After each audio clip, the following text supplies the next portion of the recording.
تو ہی ہمارا چاچا ہے، تو ہی تایا ہے، تو ہی ہمارا بھائی ہے۔ اب بولتا ہے کہ گاڑی لائے کہ نہیں؟ نبی علیہ السلام نے فرمایا کہ میں ساتھ چلتا ہوں۔ اس غریب کا ہاتھ پکڑا، سیدھا ابو جہل کے دروازے پہ۔ ادھر امیہ نے کیا کیا، ایک مخبر کو تعینات کیا اور کہا کہ تو پیچھے پیچھے جائے ان کے، اور جب لڑائی شروع ہو جائے، جب فساد شروع ہو جائے، ہم کو آ کے بتانا، ہم بھی جا کے مزہ لیں گے، ہم بھی لطف اٹھائیں گے۔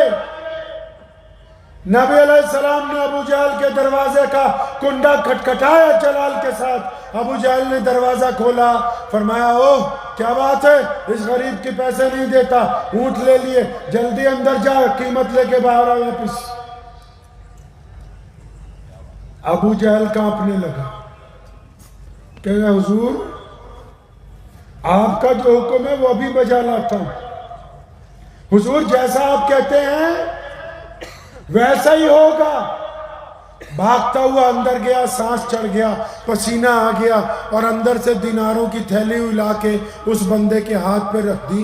ادھر اس کا مخبر کھڑا ہے امیہ کا کہ اب لڑائی شروع ہوتی ہے، تب لڑائی شروع ہوتی ہے۔ رسول اللہ نے اس کو دولت دلوائی، پیسے دلوائے۔ ابو جہل نے پھٹافٹ دروازہ بند کیا۔ نبی علیہ السلام اس بندے کو لے کے واپس چل پڑے، اور پھر اس کو پوچھتے ہیں کہ اب تیرا کام بن گیا، اجازت ہے؟ خود ہی بھیک دیں، خود ہی کہیں، منگتے کا بھلا ہے کوئی ایسا کریم رسول؟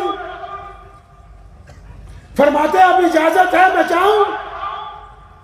اس بندے نے بڑا پریشان ہوا، کہنے لگا پیاری صورت والے، نبی علیہ السلام کو جو لوگ نہیں جانتے تھے نا، ام معبد کو جب آپ پڑھیں گے، جو لوگ رسول اللہ کا نام نہیں جانتے تھے، جو غیر مسلم رسول اللہ کو نہیں پہچانتے تھے، وہ جب ایک دفعہ رسول اللہ کو دیکھتے تھے، وہ اپنے پاس سے جو نام رکھتے تھے وہ یہی ہوتا تھا کہ یہ سونی صورت والے ہمارا یہ کام کرتے۔ تو پریشان ہو گیا، کہنے لگا پیاری صورت والے آپ ہو کون، میری اتنی مدد؟ اللہ کے نبی نے جب بتایا کہ میں اللہ کا سچا رسول ہوں، فرمایا یا رسول اللہ میں تو آپ پر ایمان لے آیا۔ ادھر امیہ پریشان ہے، ارے لڑائی نہیں ہوئی، ابھی تک دنگا نہیں ہوا، رسول اللہ کے خلاف کوئی بات ہی نہیں ہوئی۔ وہ خود پہنچ گیا ابو جہل کے گھر، اور جا کے ابو جہل سے بحثنے لگا، اور تو نے محمد کے کہنے پر صلی اللہ علیہ وسلم اس بندے کو پیسے دے دیے، جا تو اس کے اونٹی واپس کر دیتا، ہماری تو ناک کٹ گئی۔ وہ ابو جہل کہتا زیادہ باتیں نہ بنا، میں نے جب دروازہ کھولا رسول اللہ کے سر کے اوپر ایک بہت بڑا اژدہا ہوا میں لہرا رہا تھا، اور میری طرف ایسے دیکھ رہا تھا کہ میرے دل نے کہا کہ ابو عمار آج اگر تو نے رسول اللہ کی بات کا انکار کر دیا تو یہ تجھے زندہ نکل جائے گا، سوائے رسول اللہ کی بات ماننے کے کوئی دوسرا چارہ بچا نہیں تھا۔ ادھر دوسری طرف بیت اللہ کے باہر ایک درخت کے ساتھ سیدنا عمار بن یاسر کو باندھا ہوا اور مار رہے ہیں بار بار۔ بھئی عمار کو کیوں مارتے ہو؟ عمار غریب ہے یار، عمار کالا ہے، عمار مظلوم ہے، یار کیوں مارتے ہو عمار کو؟ تو پتہ لگا یہ عتبہ اس لیے عمار کو مار رہا ہے، یہ ولید کی اولاد اس لیے عمار کو مار رہی ہے کیونکہ عمار نے کلمہ لا الہ الا اللہ محمد رسول اللہ۔ اب جب یہ مار رہے ہیں تو عمار کو بار بار کہتے ہیں اسلام چھوڑ دے، عمار کہتا ہے نہیں چھوڑو۔ عمار بن یاسر رضی اللہ تعالی کہتا نہیں چھوڑوں، دین نہیں چھوڑتا۔ اتنی دیر میں وہاں سے امیہ گزرا، وہی امیہ جو ابھی تھوڑی دیر پہلے رسول اللہ کے خلاف سازش کر رہا تھا۔ اب جب امیہ گزرا تو عرب میں رواج تھا کہ آگے آگے مالک چلتا تھا، پیچھے پیچھے غلام چلتے تھے۔ اور امیہ کا غلام کون ہے بھائی؟ امیہ کے غلام سیدنا بلال حبشی رضی اللہ تعالیٰ عنہ امیہ کے غلام ہیں۔ اب جب یہ وہاں سے گزرے، دیکھا عمار بن یاسر کی پٹائی ہو رہی ہے، امیہ تو پہلے ہی گنڈا گردی میں مشہور تھا، وہ بھی پاس چلا گیا۔ تو اس کو عبداللہ بن جدان نے کہا کہ ہم اس غلام کو مارتے ہیں، یہ دین نہیں چھوڑتا، یہ جو تیرا غلام ہے نا یہ ذرا طاقتور ہے، ہٹا کٹا ہے، اس کو بلال کو کہہ کہ یہ درہ لے کے عمار بن یاسر کی کھال ادھیڑے. تو امیہ نے سیدنا بلال سے کہا کہ عمار کو مارو. ادھر عمار بن یاسر کیا کہتے ہیں؟ فرماتے ہیں میرے دل میں خیال آیا کہ ان غیر مسلموں کو، اسلام کے دشمنوں کو یہ تو پتہ نہیں ہے کہ بلال بھی مسلمان ہو چکا ہے، ہم چھپ چھپ کے نمازیں پڑھتے ہیں. فرماتے ہیں میں نے دل میں سوچا اگر بلال مجھے نہیں مارے گا تو یہ بلال کو ماریں گے. فرمایا میں نے دل میں یہ سوچا کہ جب بلال قریب آئے گا نا تو جیسے ہم آہستہ سے آج کل بدماشی کے لیے کہتے ہیں نا، جیسے جمعے کی نماز ختم ہوتی ہے یا کوئی نماز مسجد کے باہر آہستہ سے بولتے چلتا ہے فلم دیکھنے، چلے گا اس چوراہے پہ پان کھائیں گے سگریٹ پئیں گے، آہستہ سے بولتے اس کے باپ کو بھی نہیں پتہ لگتا جو گھر سے نماز پڑھوانے کے لیے ساتھ لے کے آتا ہے کہ اس کے یار نے کیا بولا ہے. تو سیدنا عمار بن یاسر رضی اللہ تعالیٰ عنہ نے سرگوشی میں لکھا کہ جب بلال رضی اللہ تعالیٰ عنہ درہ اٹھانے کے لیے جھکے تو انہوں نے آہستہ سے کہا یار بلال 2-4 مار دینا خدا کے لیے، کوئی بات نہیں. اب بلال رضی اللہ تعالیٰ عنہ نے کیا کیا؟ درہ اٹھایا، اس کو تیز تیز گھمانے لگے، درے کو تیز تیز گھمانے لگے.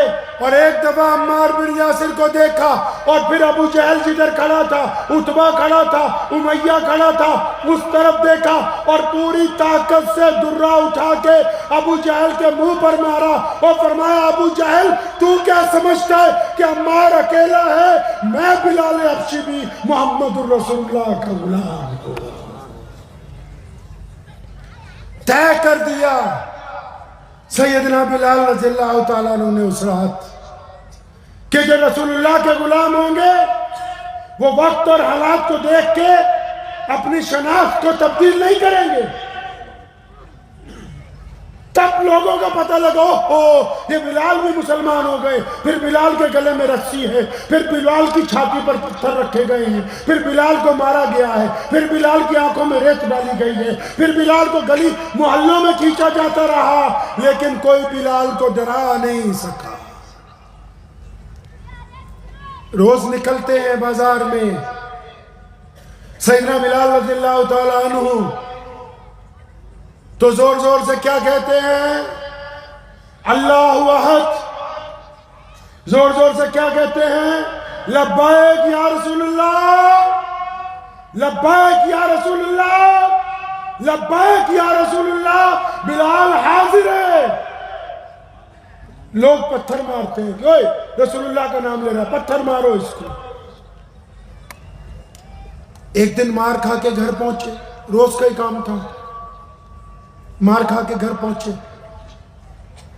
تو اماں نے کہا بلال ہم ایسا کرتے ہیں مکہ چھوڑ دیتے ہیں. بڑے حیران ہوئے کیونکہ رسول اللہ کے تربیت یافتہ تھے. اپنی ماں کو دونوں کندھوں سے محبت سے پکڑا، کہنے لگا ماں یہ بات تمہیں سمجھائی کس نے؟ یہ بات کون سمجھایا تمہیں کہ ہم مکہ چھوڑ دیں؟ اماں ہجرت تو وہ کرتے ہیں جن کے پاس کچھ ہو، سواری ہو، گھر ہو، سامان ہو، دھن دولت ہو، کوئی کھانے پینے کی چیزیں ہو. ہمارے پاس تو کچھ بھی نہیں. تو یہ بات تمہیں کس نے سمجھائی؟ جب اپنی ماں کو بڑے پیار سے پوچھا تو اماں نے جو بات کہی نا تو سیدنا بلال اتنے خوش ہوئے، اتنے خوش ہوئے، اتنے خوش ہوئے کہ خوشی کی انتہا نہ رہی. کیا کہا اماں نے؟ اماں کہنے لگی بیٹا آج جب تو گیا تھا نا اپنے روزمرہ کے کام پہ تو ابو جہل آیا تھا گھر پہ. ابو جہل کون ہے؟ مکے کا گورنر ہے. کہنے لگی بیٹا اس کے ساتھ عتبہ بھی آیا تھا. عتبہ کون ہے؟ مکے کا بادشاہ ہے. کہنے لگی بیٹا آج جب تو گھر سے نکلا نا تو امیہ بھی آیا تھا، ولید بھی آیا تھا، ابو لہب بھی تھا. اچھا اماں یہ بڑے بڑے چودھری جو کسی کو انسان نہیں سمجھتے، جو یہ کہتے ہیں کہ ہمارے علاوہ کوئی انسان نہیں ہے۔ اماں یہ سب لوگ آئے تھے، اماں کیا کرنے آئے تھے؟ اماں کہتی ہے بیٹا انہوں نے گھر پہ آ کے مجھ سے آ کے ریکویسٹ کی ہے کہ تجھے تیرے رب کا واسطہ ہے یہ اپنے بیٹے کو لے کے کہیں چلی جا، ہم تو اس کے تکبیر کے نعروں سے تنگ آ گئے ہیں، اس کو لے جا یہاں سے۔ جب یہ بات سیدنا بلال نے سنی، اپنی ماں کے کندھوں کو پکڑا، فرمایا اللہ کی قسم ہم کامیاب ہو گئے کہ دشمن نے ہم کو تسلیم کر لیا کہ ہم بھی اللہ کی روئے زمین کے اوپر موجود ہیں۔ فرمایا اماں ہم کامیاب ہو گئے۔ آپ کو میری باتیں سمجھ آ رہی ہیں نا ویسے؟ کیونکہ آپ لوگوں کے یہاں زیادہ کلچر فتوے بازی کا ہے، میرے پاس فتوہ کوئی نہیں ہے دینے کے لیے، کیونکہ آپ کے یہاں تو جب تک ہم ایک دوسرے کو کافر کافر نہیں کھیل لیں گے تب تک تو بات چلے گی نہیں، کیونکہ ہم تو 12 ربیع الاول کا مقدس مہینہ، وہ مہینہ جس میں